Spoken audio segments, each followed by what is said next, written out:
जब हम प्रसिद्ध मंदिरों की बात करते हैं तो राजस्थान को भुलाया नहीं जा सकता। यहाँ ऐसे ऐसे मंदिर हैं जिनकी प्रसिद्धि देश विदेश तक फैली है। आज हम आए हैं सवाई माधोपुर स्थित श्री चमत्कार जी जैन मंदिर। मंदिर का दर्शन करेंगे, इतिहास जानेंगे और यहाँ की और भी चर्चा करेंगे। जुड़े रहे मेरे साथ। यह मंदिर 400 साल से भी अधिक पुराना माना जाता है और जब हम इतने पुराने मंदिर की बात करते हैं तो उसके इतिहास के बारे में भी जानना चाहते हैं। इतिहास में जो मिला और स्थानीय लोगों ने जो कहा, उसके अनुसार विक्रम संवत 1889 में एक दिन आलमपुर ग्राम के निवासी एक जोगी ने सपने में देखा कि खेत जोतते समय हल अचानक रुक गया। कोशिश करने पर भी आगे नहीं बढ़ा। अगले दिन किसान परिवार सहित उसी स्थान पर जहां उसने सपने में देखा था पहुंचा और खुदाई करने लगा। तभी वहां से स्फटिक मणि की एक मूर्ति निकली जो दर्पण की तरह चमक रही थी। मूर्ति प्रकट होते ही जय ध्वनि के साथ केसर वृष्टि हुई। जैसे ही यह बात जनता में फैली, लोग समूह में आने लगे।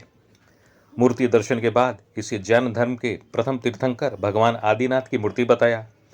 मूर्ति प्रकट होने के बाद से यहाँ बहुत से चमत्कार हुए, इसलिए इसे चमत्कार जी मंदिर नाम दिया गया। लोग अपनी मनोकामना पूर्ण होने और संकट दूर होने पर मंदिर की छत पर छतरियों का निर्माण कराते हैं। इस तरफ भूत में हुए, वर्तमान में मौजूद और भविष्य में होने वाले तीर्थंकरों की श्वेत और काले पत्थरों से निर्मित मूर्तियों को सुंदर से मंदिर रूपी कैबिनेट में ग्लास के दरवाजों के पीछे भक्तों के दर्शनार्थ रखा गया है।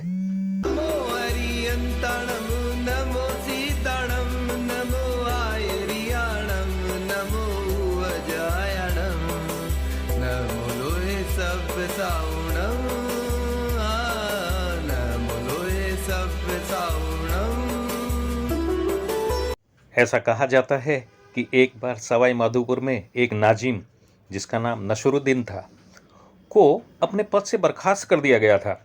मंदिर आकर भगवान से प्रार्थना की, चमत्कार हुआ। नसरुद्दीन को तुरंत पद वापस मिल गया।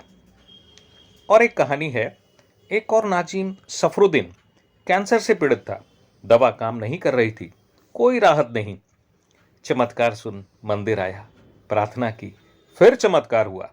बीमारी उसे छोड़कर चली गई और पहले कभी थी ही नहीं ऐसा लगा।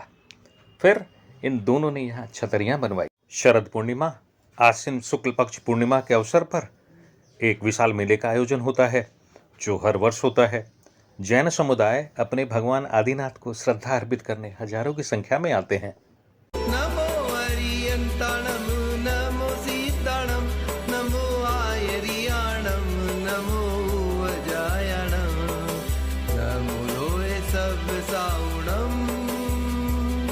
चमत्कार जी जैन मंदिर सवाई माधोपुर में स्थित दिगंबर जैन समुदाय का एक महत्वपूर्ण धार्मिक और ऐतिहासिक आकर्षण है।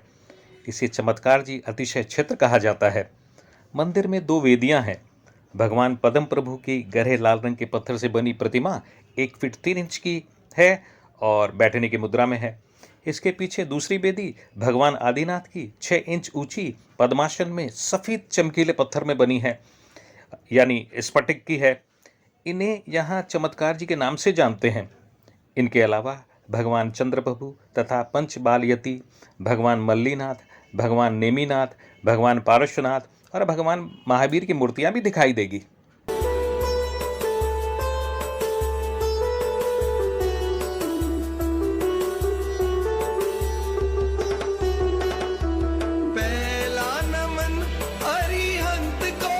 पद्म प्रभु जी वर्तमान 24 के 6ठे तीर्थंकर हैं।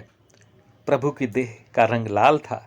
प्रभु का प्रतीक चिन्ह कमल का पुष्प था, जिस वजह से प्रभु का नाम पद्म प्रभु कहलाया। कमल पवित्र प्रेम का प्रतीक माना जाता है। जो मन प्रभु के चरणों से प्रेम करता है वह कमल की तरह पवित्र हो जाता है। भगवान पद्म प्रभु के शरीर की शोभा रक्त कमल के समान ही थी। भगवान ऋषभदेव या आदिनाथ प्रभु वर्तमान 24 के प्रथम तीर्थंकर है। इनका जन्म भारत के पावन शहर अयोध्या की भूमि पर हुआ था। आदिनाथ प्रभु ने ही मनुष्य को जीवन जीने के लिए 6 काम सिखाए थे, जो हैं असी यानी रक्षा करने के लिए सैनिक कर्म, मसी लिखने का कार्य यानी लेखन, कृषि खेती करना, अन्न उपजाना, विद्या ज्ञान प्राप्त करने का कर्म, वाणिज्य, व्यापार से संबंधित कर्म, शिल्प, मूर्तियों, नक्काशियों तथा भवनों का निर्माण करना। कहते हैं इसके पहले मनुष्य की आवश्यकता कल्प वृक्ष से पूरी हो जाया करती थी। कहने का मतलब भगवान आदिनाथ को ही मनुष्यों को मूलभूत चीजों को सिखाने का श्रेय जाता है। भगवान आदिनाथ ने लगभग 1000 वर्ष तक कठिन तपस्या की और प्रयागराज में एक वटवृक्ष के नीचे उन्हें केवल ज्ञान प्राप्त हुआ। केवल ज्ञान से मतलब भूत, वर्तमान और भविष्य के संपूर्ण ज्ञान से है। अगर आप चमत्कार जी जैन मंदिर की यात्रा करने का विचार कर रहे हैं तो हवाई मार्ग से निकटतम हवाई अड्डा कोटा 134.3 किलोमीटर है और वहां से कार द्वारा पहुंच सकते हैं। रेल मार्ग से सवाई माधोपुर रेलवे जंक्शन आ जाइए, वहां से मंदिर 2.4 किलोमीटर की दूरी पर है। सवाई माधोपुर विभिन्न राज्यों से जुड़ा है। बस द्वारा आए तो सवाई माधोपुर बस अड्डा मंदिर से करीब 700 मीटर की दूरी पर ही है। आप अपनी सुविधा अनुसार परिवहन साधनों का चयन कर सकते हैं। इनसे कुछ भी छिपा नहीं, विषयों के प्रकोप से जो दूर है, राग द्वेष पास आता नहीं। इंद्र भी पूजन करे, कर्म भी डर डर मरे, केवल ज्ञान पग धरे, अरिहंत हर हरे। एक सुंदर और शांत जगह है। इस जगह में एक अलग ही वाइब है। जैन यात्रियों के लिए एक धर्मशाला भी है जिसमें एसी नॉन एसी कमरे हैं और जैन नियमानुसार भोजन थाली भी मिलती है। सात्विक भोजन परोसा जाता है। भोजन का समय निर्धारित है। रात का खाना सूर्यास्त से पहले करीब 6:15 तक ही मिलेगा। धार्मिक पवित्र जगह है तो पर्यटन और अन्य ख्याल से नहीं आए। जैन धर्म के सिद्धांतों के प्रति दृढ़ विश्वास और समर्पण हो और जीन वाणी का पालन कर सकते हो तो जरूर आएं। सबको जय जिनेंद्र।